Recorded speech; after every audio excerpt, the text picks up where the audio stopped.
Doctor Jinto John, മനുഷ്യൻ മണ്ണ് വാരി തിന്നുക എന്ന് പറഞ്ഞാൽ അത് അവനവൻ്റെ ഗതികേടിൻ്റെ നെല്ലിപ്പലകയുടെ അങ്ങേയറ്റം കാണുന്ന സമയത്താണ്. അത് ഒരു സമരമാർഗം എന്ന നിലയ്ക്ക് പോലും കാണാൻ കഴിയുമോ എന്ന് എനിക്കറിയില്ല.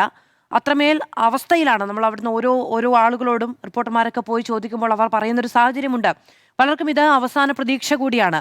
അവരോടാണ് പ്രതിപക്ഷത്തിരുന്നപ്പോൾ കോൺഗ്രസ് പറഞ്ഞിരുന്നത്, കെ.സി. വേണുഗോപാൽ അടക്കം പറഞ്ഞിരുന്നത്, ഇതിനൊരു പരിഹാരമുണ്ടാകും, ഞങ്ങൾ വന്നാൽ മാറ്റമുണ്ടാകും എന്ന്.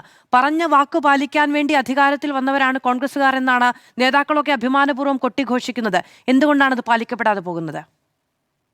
മാധു, തീർച്ചയായിട്ടും താങ്കൾ ചോദിച്ച ചോദ്യത്തിൻ്റെ നീതിബോധത്തെ ഞാൻ മനസ്സിലാക്കുന്നു. എനിക്ക് മുമ്പ് സംസാരിച്ച PSC റാങ്ക് ലിസ്റ്റിൽപ്പെട്ട വളർമതി അവരുടെ ആർഗ്യുമെൻറ്റും അതിനെ അതേ ഇതിനെ അക്സെപ്റ്റ് ചെയ്യുകയാണ്. പക്ഷേ എനിക്കൊരു കാര്യം, ഇത് 2 വർഷമായിട്ട് വന്ന ഒരു റാങ്ക് ലിസ്റ്റാണ്. 40 ദിവസമായുള്ള UDF സർക്കാരിന്. നമ്മൾ ഈ സർക്കാരാണ് ഇതിന് ഉത്തരവാദി എന്നുള്ള രീതിയിൽ കോർണർ ചെയ്യപ്പെടുന്ന ഒരു ആക്ഷേപം വന്നുകൂടാ എന്നുള്ളതാണ് എൻ്റെ ഒരു അഭിപ്രായം. കാരണം എന്തുകൊണ്ട് ഇത് ചെയ്തില്ല എന്ന് ചോദിക്കുമ്പോൾ തൊട്ടടുത്ത ദിവസം തന്നെ PSCയിൽ നടക്കുന്ന തട്ടിപ്പിനെ കുറിച്ചിട്ട് വിവരങ്ങൾ പുറത്തു വരികയാണ്. അപ്പോൾ അത് ചോദിക്കുമ്പോൾ ആഭ്യന്തര വകുപ്പിൽ നടക്കുന്ന പ്രശ്നങ്ങളെക്കുറിച്ച് പറയുകയാണ്. എല്ലാ വകുപ്പിലും, കേരളത്തിലെ സകല സർക്കാർ വകുപ്പുകളിലും കഴിഞ്ഞ 10 വർഷക്കാലം ഇതുപോലെയുള്ള തോന്നിവാസങ്ങളും ആണ് നടത്തിക്കൊണ്ടിരുന്നത്. അപ്പോൾ ഇതെല്ലാം ഏതാദ്യം ചെയ്യുമെന്നുള്ളൊരു കൺഫ്യൂഷൻ ഈ സർക്കാരിൻ്റെ മുമ്പിലുണ്ടെന്ന് ഞാൻ വിചാരിക്കുന്നത്. ഏതിലാദ്യം തൊടുമെന്നുള്ളൊരു കൺഫ്യൂഷൻ. ഇപ്പോൾ ഈ റാങ്ക് ലിസ്റ്റ് തന്നെ 2 വർഷമായി. ആ 2 വർഷമായ റാങ്ക് ലിസ്റ്റ് ഇത് ഇപ്പോൾ ഇവർ മണ്ണ് വാരുത്തിൻ്റെന്നല്ല, സമരത്തിൻ്റെ ഭാഗമായിട്ട് അവർക്ക് മറ്റു മനുഷ്യരെ ഉപദ്രവിക്കാത്ത രീതിയിൽ ഏത് സമരമാർഗ്ഗം അവലംബിക്കാം. പക്ഷേ നമുക്കിത് കാണുമ്പോൾ വല്ലാത്ത സങ്കടമുണ്ട്. അപ്പോൾ UDF നേതൃത്വം നൽകുന്ന സർക്കാരാണ് എന്നുള്ളത് കൊണ്ട് ഇവർക്ക് ജോലി കൊടുക്കാതെ അവരെ ധാർഷ്ട്യത്തോടെ തിട്ടൂരത്തോടെ ഓടിക്കുക എന്നുള്ളതൊന്നും നമ്മുടെ രീതിയല്ല. പക്ഷേ ഇതിനു മുമ്പ് താങ്കൾ നേരത്തെ സൂചിപ്പിച്ച പോലെ നിലത്ത് കിടന്നുരുണ്ട് സമരം ചെയ്തിട്ടുണ്ട്. കയ്യിൽ കർപ്പൂരം കത്തിച്ച്, കയ്യിലെ ചോര കൊണ്ട് പോസ്റ്റർ എഴുതി, കല്ലുപ്പിൽ മുട്ടുകുത്തി, ഒലിപ്പിച്ച്, കരഞ്ഞ്, മഴ നനഞ്ഞ് ഒക്കെ സമരം ചെയ്തത് നമ്മൾ കണ്ടു.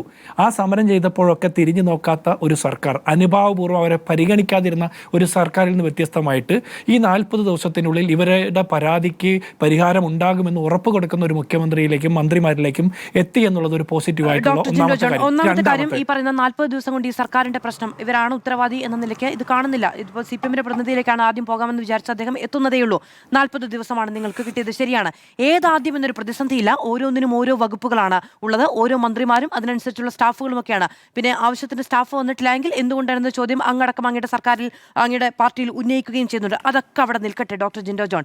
ശരിയാണ്, പോയ സർക്കാർ ചെയ്തില്ല. അത് പോയ സർക്കാരിന്റെ കെടുകാര്യസ്ഥത. 1.5 വർഷം കഴിഞ്ഞിരിക്കുന്നു ലിസ്റ്റ്. അതിൽ 1 വർഷവും 1 മാസവുമെങ്കിലും ആ സർക്കാരിന്റെ അധികാരത്തിലിരുന്ന സമയമാണ്. പോയ മാർച്ചിൽ അവരവിടെ സമരത്തിന് വന്നിരുന്നിട്ടുണ്ട്, അവരവിടെ മുട്ടുകുത്തിയിരുന്ന് സമരം നടത്തിയിട്ടുണ്ട്. ശരി, അന്ന് നിങ്ങൾ പറഞ്ഞുവല്ലോ നിങ്ങൾ അധികാരത്തിൽ വന്നാൽ മാറുമെന്ന്. മാറണ്ടേ? തീർച്ചയായിട്ടും അത് ചോദിച്ചത് ശരിയാണ്, അതിലൊന്നൊരു തർക്കമില്ല. ഞാനൊരു കാര്യം അതിനോട് ചോദിക്കട്ടെ. ജൂൺ 30 ക്യാബിനറ്റ് മീറ്റിങ്ങിൻ്റെ തീരുമാനപ്രകാരം ജൂലൈ 1 കേരളത്തിൻ്റെ മുഖ്യമന്ത്രി സകല സർക്കാർ വകുപ്പുകൾക്കും സർക്കുലർ അയച്ചിരിക്കുന്നു. ഓരോ ഡിപ്പാർട്ട്മെന്റിലും റിപ്പോർട്ട് ചെയ്യണമെന്ന്. അതിൽ എത്രത്തോളം റിപ്പോർട്ട് ചെയ്യപ്പെട്ടു എന്ന് പരിശോധിക്കണം.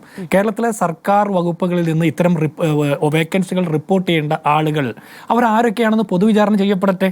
ഞങ്ങളെ സംബന്ധിച്ചിടത്തോളം ഈ സകല സർക്കാർ ഉദ്യോഗസ്ഥരുടെയും ഒത്താശ പറയലൊന്നും കോൺഗ്രസിൻ്റെ നിലപാടല്ല. ഈ റിപ്പോർട്ട് ചെയ്യാനായിട്ട്, വേക്കൻസി റിപ്പോർട്ട് ചെയ്യാൻ മടിക്കുന്നത് ആരാണ്? എന്തിനാണ് കരാർ നിയമനങ്ങൾ നടത്തുന്നത്? കരാർ നിയമനത്തിലുള്ള ആളുകളെ ഈ തീറ്റിപ്പൊറ്റുന്നതിൻ്റെ ഉത്തരവാദിത്തം ആർക്കാണ്? ഇനി ഇതിനെല്ലാം നിയമനം നൽകേണ്ടതും മറ്റ് ഇൻ്റർവ്യൂ നടത്തി റാങ്ക് ലിസ്റ്റ് ഉണ്ടാക്കി നിയമനം നൽകേണ്ടതുമായി ബന്ധപ്പെട്ട എല്ലാ കാര്യങ്ങൾക്കും ചുമതലപ്പെട്ട PSCയിൽ ക്രൈംബ്രാഞ്ചിൻ്റെ അന്വേഷണ സംഘം എത്തിയിരിക്കുകയാണ്. കേരളത്തിൻ്റെ ചരിത്രത്തിൽ മുമ്പെങ്ങാനും ഉണ്ടായിട്ടുണ്ടോ? കേട്ടുകേൾവിയുണ്ടോ? ഇപ്പോൾ PSCയുടെ പോലും വിശ്വാസം നഷ്ടപ്പെട്ടിരിക്കുന്നു. സർക്കാരുമായി ഒത്തുപോകാത്ത PSC ചെയർമാനും PSC അംഗങ്ങളും ഉണ്ടായിരിക്കുന്നു. അപ്പോൾ നിയമപരമായി ചില പ്രശ്നങ്ങളും കൂടി ഇതിനകത്തുണ്ട്. അപ്പോൾ നമ്മൾക്ക് ചില പരിമിതികൾ വരുന്നത് അവിടെയാണ്. അപ്പോൾ സർക്കാർ എന്ന് പറഞ്ഞാൽ അത് VD സതീശൻ നേതൃത്വം നടക്കുന്ന മന്ത്രിസഭ മാത്രമല്ല, ആ സർക്കാരിൻ്റെ നയപരമായ തീരുമാനങ്ങൾ നടപ്പാക്കുന്ന ഉദ്യോഗസ്ഥ വൃന്ദം കൂടി കൂടിച്ചേരുന്നതാണ്. അവിടെയാണ് ഇതിൻ്റെ പുഴുക്കുത്തുകളുണ്ടെന്ന് ഞാൻ മനസ്സിലാക്കുന്നത്. തീർച്ചയായിട്ടും കേരളത്തിൻ്റെ മുഖ്യമന്ത്രി VD സതീശനോ മറ്റേതെങ്കിലും വകുപ്പ് മന്ത്രിമാർക്കോ ഈ പറഞ്ഞ അധ്യാപക ലിസ്റ്റിൽപ്പെട്ടവരോ മറ്റ് ലിസ്റ്റിൽപ്പെട്ട ആളുകൾക്കോ നിയമനം കൊടുക്കണ്ട എന്നായിരിക്കില്ല തീരുമാനം. അങ്ങനെയല്ല തീരുമാനം, കൊടുക്കണമെന്ന് തന്നെയാണ്. അത് ആത്മാർത്ഥതയോടെ ഞാൻ അങ്ങോട്ട് ചോദിക്കട്ടെ, ഒറ്റ കാര്യം കൂടി. അതായത് ഡോക്ടർ ജിൻഡോ ജോൺ, ഇപ്പം നാളെ 15-ാം തീയതി സ്റ്റാഫ് ഫിക്സേഷൻ വരികയാണ്. സ്റ്റാഫ് ഫിക്സേഷൻ വന്നു കഴിഞ്ഞാൽ അങ്ങേക്ക് ഞാൻ പറഞ്ഞു തരേണ്ട കാര്യമില്ല. അവർ നേരത്തെ ചൂണ്ടിക്കാണിച്ചതുപോലെ അവിടെ നിന്ന് പുറത്താക്കപ്പെടുന്നവർക്ക് ഇവരുടെ അവസരങ്ങളാണ് ലഭ്യമാവുക എന്നുള്ളതാണ് പ്രശ്നം. അതിനുശേഷം കോൺഗ്രസ് സർക്കാരിന്റെ ചട്ടം ഈ ഉദ്യോഗസ്ഥ വൃന്ദത്തെ പഠിപ്പിച്ചു വരുമ്പോഴത്തേക്കും അവർക്കൊരു അധ്യയന വർഷം നഷ്ടമാകും. അല്ല മാധു, ഇതിൽ സർക്കാർ പരിപാടികളിൽ അതിൻ്റേതായ പ്രൊസീജിയേഴ്സ് കുറേ ഉണ്ടല്ലോ. ഇത് വ്യക്തിപരമായിട്ട് ഒരാൾക്ക് എഴുതി കൊടുത്ത് ഏതെങ്കിലും ഒരു മന്ത്രി എഴുതി കൊടുത്ത് അപ്പോയിന്റ് ചെയ്യാൻ പറ്റുന്ന ഒരാളുടെ കാര്യമല്ലല്ലോ. ഇത് സ്പെഷ്യൽ കേസുകളല്ലല്ലോ, ഒറ്റ ഒരാളുടെ കാര്യം മാത്രമായിട്ട് ചെയ്യാൻ പറ്റുന്ന കാര്യമായിട്ടല്ലല്ലോ നമ്മൾ ഇതിനെടുക്കേണ്ടത്. അപ്പോൾ ഇത്രയും ആളുകൾക്ക് നിയമനം കൊടുക്കുമ്പോൾ അതിൻ്റേതായ പ്രൊസീജിയേഴ്സിലൂടെ തന്നെയാണ് പോകേണ്ടതെന്നാണ് ഞാൻ മനസ്സിലാക്കുന്നത്. ഇവരുടെ ആശങ്ക നമുക്ക് മനസ്സിലാവും. ഇവർ പറയുന്ന കാര്യങ്ങളെല്ലാം വാലിഡാണ്, സങ്കടങ്ങളും വാലിഡാണ്. പക്ഷേ അതിന് സർക്കാരിൻ്റെ ചില സംവിധാനങ്ങളിലൂടെ തന്നെ പോകാൻ പറ്റുള്ളൂ. അപ്പോൾ അതിൽ കുറേ കറക്ഷൻസ് വേണ്ടി വരുന്നു. ആ കറക്ഷൻസിന് വേണ്ടിയിട്ടുള്ള സമയം കൂടിയാണ് ഈ നഷ്ടപ്പെടുന്നത്. അപ്പോൾ ഈ 40 ദിവസത്തിന് മാത്രം ഓഡിറ്റ് ചെയ്യപ്പെടുമ്പോൾ അതിലൊരു പ്രശ്നമുണ്ടെന്ന് ഞാൻ പറയുന്നത്, ഇത് ഒറ്റയ്ക്ക് ഈ 39 ദിവസം ബാക്കിൽ നിന്ന് തുടങ്ങുന്നതല്ല. അതിനു മുമ്പേ ഇതിൽ കുറെ കുഴപ്പങ്ങളുണ്ട്. ഇത് കറക്റ്റ് ചെയ്താണ് ഈ അപ്പോയിന്റ്മെന്റ്സിലേക്ക് എത്തേണ്ടതെന്നാണ് ഞാൻ വിചാരിക്കുന്നത്.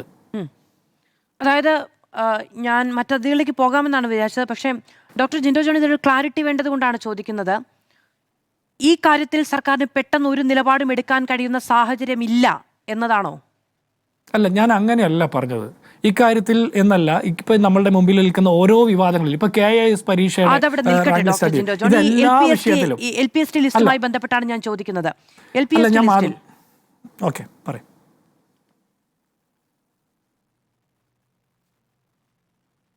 ഡോക്ടർ ജിൻഡോ ജോൺ ഞാൻ ചോദിച്ചതാണ്, ഈ LPST ലിസ്റ്റുമായി ബന്ധപ്പെട്ട് സർക്കാരിന് എന്തെങ്കിലും ചെയ്യാൻ സാധിക്കുമോ എന്നതാണ്.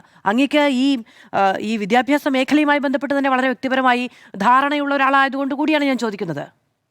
അല്ല, എനിക്ക് മനസ്സിലാകും. അതും നിങ്ങൾ ചോദിക്കുന്ന ചോദ്യം എനിക്ക് മനസ്സിലാകും. നമ്മൾക്ക് സാഹചര്യങ്ങളും അറിയാം. പക്ഷേ ഈ ഒരു കാര്യം മാത്രമായിട്ടല്ലല്ലോ ചെയ്യാൻ പറ്റുക. PSC നിയമനങ്ങൾ, റാങ്ക് ലിസ്റ്റുകളുടെ കാലാവധി തീരാൻ പോകുന്ന നിരവധി റാങ്ക് ലിസ്റ്റുകളുണ്ട്. ഇതെല്ലാം എടുക്കേണ്ടതുണ്ടല്ലോ. അപ്പോൾ അതെല്ലാം എടുത്ത് നടപ്പാക്കപ്പെടേണ്ടത് ഒരു റാങ്ക് ലിസ്റ്റിൽപ്പെട്ടവരോട് മാത്രമായിട്ട് ഒരു കാര്യം ചെയ്യാൻ പറ്റില്ല. എന്ന് വെച്ചാൽ അനിയന്ത്രിതമായിട്ട് ഇത് വൈകുമെന്നോ അല്ലെങ്കിൽ ഇവർക്ക് നീതി കിട്ടില്ലോ എന്നല്ല പറയാം. ഇവർക്ക് തീർച്ചയായിട്ടും നീതി കിട്ടും. ആ നീതി ഉറപ്പാക്കുന്ന രീതിയിൽ തന്നെയാണ് ഈ സർക്കാരിൻ്റെ ഓരോ നടപടിക്രമങ്ങളും മുന്നോട്ട് പോകുന്നത്. പക്ഷെ അത് വൈകുന്നത് മനഃപൂർവ്വമായിട്ട് ഈ സർക്കാരിന് നേതൃത്വം നൽകുന്ന മന്ത്രിമാരുടെ, മുഖ്യമന്ത്രിയുടെ ഭാഗത്തുനിന്നുണ്ടാകുന്ന മനഃപൂർവ്വമായ വീഴ്ചയുടെ ഭാഗമല്ല. നിലവിൽ സംഭവിച്ചിട്ടുള്ള കുറേ ക്രമക്കേടുകളെ തിരുത്തേണ്ടി വരുന്ന സമയക്രമമാണ് ഇതിൽ ഉണ്ടാകുന്ന വൈകൽ. ശരി, ഞാൻ അങ്ങയിലേക്ക് തിരികെ വരാം.